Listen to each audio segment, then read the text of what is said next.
Good morning, everybody. My name's Steve. I'm an alcoholic and an addict. I've been through the process with a Big Book Step Study sponsor, Loving Merciful God, and got some financial amends I've still got to do. When someone asks me to speak, there's always that fear, And just when you think you got over it, you sit in this chair and all of a sudden it comes right back, right? And everything I thought about saying just went blank, goes out the window. But I guess I'll start from, at a young age, I was like really this shy and introverted kid. I didn't get along with people. Never felt like I fit in or anything. My father was alcoholic and he was abusive to my mom, and I swore I would never be like him. I grew up actually right across the street from this church in a three-decker, and the courts in the 1970s, the early 70s, where I really started getting into my partying and stuff. St. Stephen's Courts was one of the biggest drug places in the city. It was like a drive-through there. I lived right across the street and played basketball, and I used to see the cars coming in. There's people on the hills and stuff, and they had everything from there. From the old drugs like Quaaludes, Black Beauties, weed, friggin' mescaline, THC, all that stuff. They had everything over there. So what's the word? I can't think of the word, affected by all that stuff at a young age. We're over there. I used to see these guys, and they all look happy, and they're all making money and all this stuff. Growing up poor, we were 5 kids. My father was never around. My mother was on welfare. So he never had anything. So to see all this money and stuff, that was very enticing to me, I guess, So I got involved with those people over there, I got involved at a young age with that stuff, and at a young age I started drinking. My first drinking experience, I believe, was 12. It was King 16-ounce Budweisers. And I remember drinking that six-pack and throwing up and still wanting more. So at a young age, it was quickly affected me. I knew I loved this stuff. And like I said, I was this shy, introverted kid, but once I drank, I was happy, joyous, and free, just like they talk about in this book. That's exactly how I felt. You know what I mean? It's just like this was the magic elixir, and this is what set me free to be a normal person. Because I didn't know how to talk to people. I didn't know. I was like this kid that just couldn't deal. I was socially inept, I guess the word is. So anyway, I got involved at a young age drinking and stuff, and then I got involved with that lifestyle. I remember when I was a kid, because I was poor, I remember a guy said, "Hey, you know anyone that wants any weed or something?" So he gave me an ounce of weed. And back then you sold it by dime bags. I don't know if anyone knows what I'm talking about. 2 fingers was a dime bag. So I would sell 3 of them, and I would keep one for myself, And that started that train of circumstances they talk in this book that set my life on a track that was just crazy for decades. I never really worked a job until I went to CHL. And I had a couple part-time jobs here and there, but I was always a dealer since 12, 13 years old to 50 years old. You know what I mean? It was just an insane life, My drinking, like I said at the beginning, it was, I thought it was the best thing in the world. And, then I had after a while, the drinking progressed, and I used to, get drunk real early and pass out real early. So I had to find a solution to that. And my solution was cocaine. I know it's Alcoholics Anonymous, but that's part of my story, And it was like peanut butter and jelly to me. I managed to make it through high school. I graduated high school. I even did some college classes and stuff, because I was, like I said, I was a wheeler and a dealer, and I wanted people to think I was doing something. I didn't want no attention on me, So I just did all different things just to keep the attention off me. So my life went on like that for many years, just living that lifestyle, going out all the time, know where every band was at certain days of the week, and I would always go to the clubs, and we had our schedule, me and my friends, I kept a small group of peers because I didn't want no one to know what I was doing, no one knew my lifestyle, because of course I could go to jail and all that stuff, Wasn't afraid of that stuff. That's the crazy part. Never thought I would get caught or anything, and I did it for a long time. Well, I finally got caught at the age of 38 years old. I remember driving into a friend's place where he worked to drop something off to him. I'm coming out, and this guy with real long hair, gray hair, he's coming this way, and he was looking at me, and I had this girl with me. I go, what the hell is this guy staring at me for? Right? And I drive by him, and he bangs a Huey, then They all come from different directions, and that was it. Life as I know it was over. It was over. You know, it was the first time I experienced, you know, any negative effect, I guess, you know, from this lifestyle. But I got arrested in 1998 by the state, and I went to prison for 5 years. I had a 5-year mandatory sentence. I had 5 to 7, actually, but I got out after 5 years. And, you know, and I was pretty good when I got out. I was on probation, but didn't last long. You know, I remember being in there and going to AA meetings and stuff, but I never really listened to anything. You know, it didn't feel like I was, I guess you call it a functional alcoholic addict. You know, I survived for years doing that stuff. You know, I partied all night and slept all day. You know, but I had money to pay my bills and everything, and I didn't think anything was wrong with it. You know, I thought people were jealous because I wasn't working. I didn't have to live that crazy life, that working life, I should say. You know. But, you know, you get to a point after a while, and you look at yourself in the mirror and you say, who the hell am I? What have I become? You know? And that's why, when I got to my bottom, and it was in 2010, you know, I got to my bottom, and I just couldn't look at myself in the mirror anymore. I hated what I'd become. I hated what I was doing. I didn't see no purpose for life. You know, I didn't understand why God put me on this planet. It just made no sense to me. And I didn't see any way out, because at that point, I was actually trying to stop, or trying to control it in some, you know, to some sense, to some degree, and I couldn't. I could stop. I ain't gonna say I stopped, but I could never stay stopped. That was the key. And I could stop for a couple of weeks here and there, and you know, okay, I swear on my kids, I swear on everything I love. I'm done with this shit. I hate it. I'm never doing it again. And I find myself within a couple of weeks or a month doing the same stuff again, saying, "What happened? What happened?" Right? I remember one time, this was my church, I belonged to this church. I remember I went to confession upstairs, I told the priest, and at this point I wanted to kill myself, I hated myself. And he told me to come to the program. I said, for what? For what? They're looking for God. We got them in the church, what do I got to go there for, you know? And obviously I didn't understand, I had no clue about the disease of alcoholism. I thought it was like willpower. I could will myself straight, you know. But I was always restless, irritable, and discontent, like they talk about in this book. When I did have that clean time, you know, it'd be the short periods of clean time. One time it was, I swore to God again, you know, that I was going to stop, and I stopped for a little bit, and I had someone put something down in front of me, and without even thinking about it, I just did it. And of course, I went on, you know, all day long, all night long, doing that stuff, and I remember watching TV, flicking through the channels, and I'll never forget it, this guy, Charles Stanley, comes on, right? It's a preacher guy, and he quotes, he says, "The good I want to do, I can't do, and the evil I don't want to do, I do."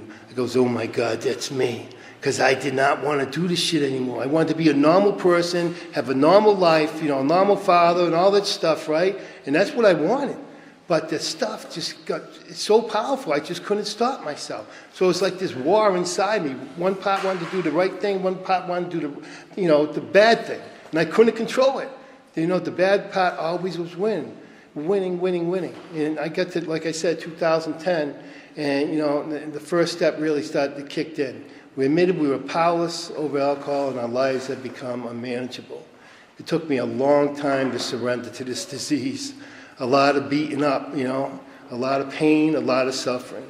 You know, they talk about in the scriptures, they talk about like, you know, God being the part of there and we're being like clay, you know, he molds us and stuff. Well, I was like a piece of marble. And they had to chisel the crap out of me to finally get me to, you know, to humble myself, you know. And I think that's the key to it all is humility for me. So the first step took forever. You know, I came here, and I bounced into different meetings and stuff. Never got anything out of it, like I said, because I didn't think I was like you guys. You know, I thought I was special because I was surviving, I was functional. So I got to the point, like I said, I couldn't take it no more. I came here, and I got a sponsor from here. His name was Court. Most of you guys, a lot of old people that have been here must know him. But he helped me work me through the steps, you know. And the first step, like I said, was the toughest one, the foundation. The second step, that was a little bit of a problem, too. Because it talks about coming to believe a power greater than yourself can restore your understanding. Now, I didn't think, I had no problem believing in God because I went to church. Even when I was messed up, I still went to church. Not regularly, didn't pay attention, didn't follow what I was being taught or anything, but I still went. I always believed. At that point in my life, I just thought I was such a bad person, did so many bad things that God just said, screw it. You know, yeah, I'm done with this kid. He's a reject. right?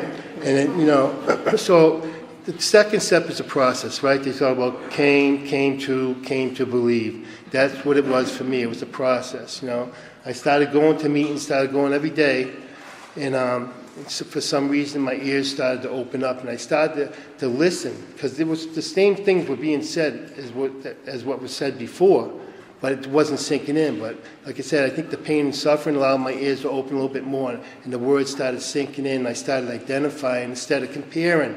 And that's what I was told early on. Don't compare with anybody else. Identify with the behaviors. Identify with the powerlessness and all the stuff that stuff made you do.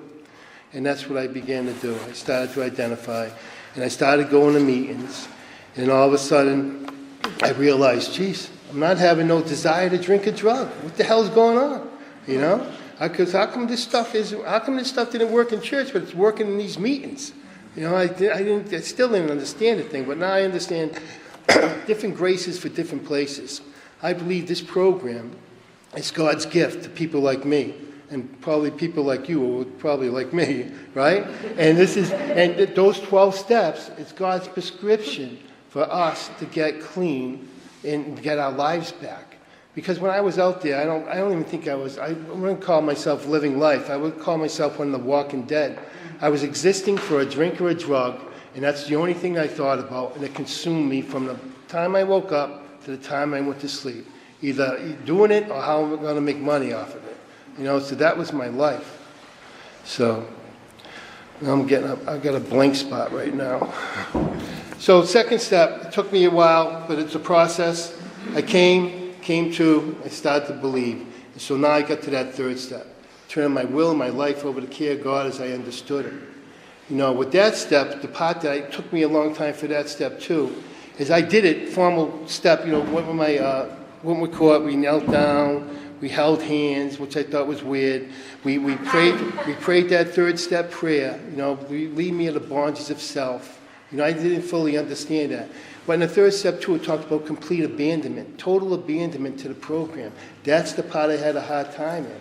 And I paid that price because I had a hard time with that. I say half measures avail you nothing. I stood clean from 2010 to today, but at the early part of my recovery, I wasn't living clean. I was still hustling and doing the wrong thing because I had a house, and I had bills and all this stuff, and my source of income was illegal, criminal activities, and I didn't know how I could pay the bill or keep my house and all that stuff. So I was going to meetings, but I was still selling weed on the side, still doing stupid stuff. Until one day in 2012, July 13th, Friday the 13th, I was on my way to church. I used to do the Mass on St. Paul's, right? So I stopped at this breakfast place, and I look out the window. I go, boy, that looks like a cop car in front of my truck, right? So I walks out the door. You might have thought I was Whitey Bulger. I mean, they came from everywhere. FBI, Homeland Security, all this stuff. They surrounded me. Federal warrant, you're under arrest, and wished away for another 3 years, gone again. But I was clean that time, right? But then he got me for money laundering, because what I did is I signed for a house for my son, and because I was a bad dad, and I figured this is a way of making up for him, right? And he was selling weed. The apple doesn't fall far from the tree, right? So he was selling weed, and he paid me the money for the mortgage from weed proceeds, right? And so I got caught up in that, and they charged me for money laundering, and 3 years, again, of my life, gone into the prison systems, So I got out, and I freaking found a job at CHL. It's weird, I work in a detox. Amazing how God works. I work in a detox, right? But back to the steps. I'm sorry, I get sidetracked. So the third step took me forever, because that third step I didn't give myself over completely to the program. I was still living dirty, like I said, but I was clean.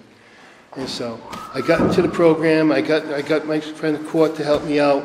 We started working these steps, and a miracle began to happen.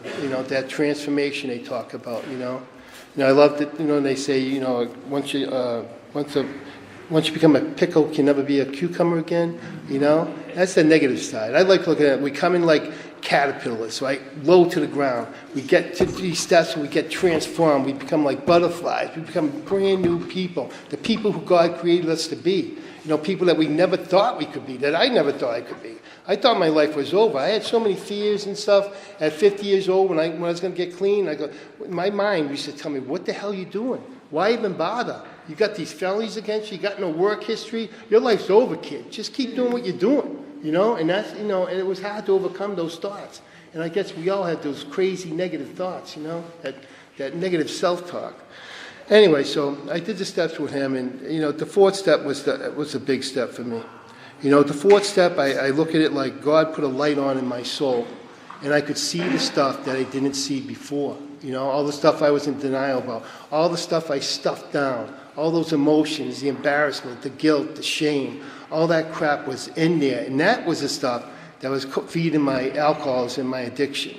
You know, they say the drinking and drugging is just a symptom of a deeper cause. And we're spiritually sick is the root of the problem, according to this book right here. And this is the stuff that was keeping me sick. But I didn't realize it until I got into the steps. So I did the fourth step, you know, of course it's an emotional step, all this stuff comes back, and, you know, and it's why it's very important, for people who haven't done it, to make sure you have a good sponsor. Because sometimes it's an emotional roller coaster. You know, you're letting all the stuff out that you stuffed for years with drinking and drugging, and it could be tough on people, you know. But you have a good sponsor, and you work the steps the way they're laid out. It's the best thing you can do for yourself, because it's going to get your life back. These steps give you your life back. You know, so the fourth step, like I said, was like God putting a light on in my soul and me being able to see myself the way, you know, I really am. And the fifth step, where I would look at like God opening up the window and letting all the crap go. You know, letting it all out. And that's the freedom they talk about. You're released from all this crap that you were stuffed down, that was feeding the disease, and now it's gone because the window's opened up and it's left. Now, the part I think that sticks out for me is the fifth step talks about a minute to ourselves, to God, and to another human being, the exact nature of our wrongs. I knew God already knew everything about me. I always had that belief that God knows everything, you know. He knows everything about me. So that wasn't the main thing about it, you know. Myself, I learned in the fourth step a lot about myself, but I think the key to me for this step was admitting to another person. Because there's where the humility came in. To sit face to face with somebody and tell them all this crap that I'd done in my life. You know, that wasn't very easy to do. And that's where humility, like I said, which I read, is the foundation for all spirituality. You know, no humility, no recovery as far as I'm concerned, you know, because pride and ego was the main things that kept me out, right? So when I sat down with my sponsor, the first thing he did was tell me some stuff that blew me away. You know what I mean? And I think I know why he did it now. He did it to make me feel comfortable. Because he knew it was a nervous thing, and I'm sure he's been through it, and anyone that's been through it, you know, it's kind of nervous, you know, fearful at the beginning. But, so I sat down with him, and he put the candle out, you know, invited God into the picture, put another chair out there, and we, you know, we did it in some sessions, you know. I did a little bit at a time. You know, I wanted to get it all done, boom, right away. Let's get it over with. But, you know, he kept a little rein on me, and I'm still like that in a lot of areas, you know. So the fifth step showed me, like, patterns of behaviors that I had, and I wrote a couple down because I knew I'd forget. One of them was trying to control everything in life. I always try to control people, places, and things. Like, and you know, they talk about that in the book, about being the actor who thinks he's the director, you know. And that was me for a long time, trying to control everything, you know. And another really big one for me was people pleasing. You know, I always try to make people like me. And I was such a freaking hypocrite, you know what I'm saying? I would be one thing for one person, another thing for another person, because I didn't like conflict, and I didn't want to any attention on myself. So I tried just to be whoever you wanted me to be, you know, and that's the way I lived my life for a long time. You know, the results of doing this fifth step, I wouldn't say I had a spiritual experience. I did on the third step, but I didn't on this step. I did feel the freedom. I did feel the freedom, and it felt so good when I was done with that thing. And they say the old timers in old AA, they talk about you know, you get your card after the fifth step. And that's when you're really a member of the program. You know what I mean? When you did that fifth step, you know. And it's a big freedom from doing that. And if anybody's in the process of doing these step work, don't be afraid, you know. I mean, fear is one of the main things that kept me out, you know, fear. You know, forget everything and run. That was me. If I got nervous or if it was a problem or something good happened in my life, you know, I would always run to my higher power, which was the drink and the drug. And when it was taken away from me, it was like this big void in your heart. You know, I look at my disease now, it's like being with the abusive lover. You know how as you hear about people being abused and they make excuses, if I didn't do this or if I didn't do that, he would never hit me or she would never did this. And that's what I used to do for my disease. I used to always make excuses for it. You never seen it as that being the problem. It was always something else. Blame people, places, and things. But, you know, thank God for this program. You know, like I said, I think this program's a gift from God. You know, to people like us, it's our way out. You know, and if we take the medication the way it's prescribed, do the steps the way they're laid out, we're going to get better and there'll be a transformation. Trust me, it works. And you ask most people here that's been in the process, they tell you the same thing. Just keep it up. And that's all I got to say. Thank you.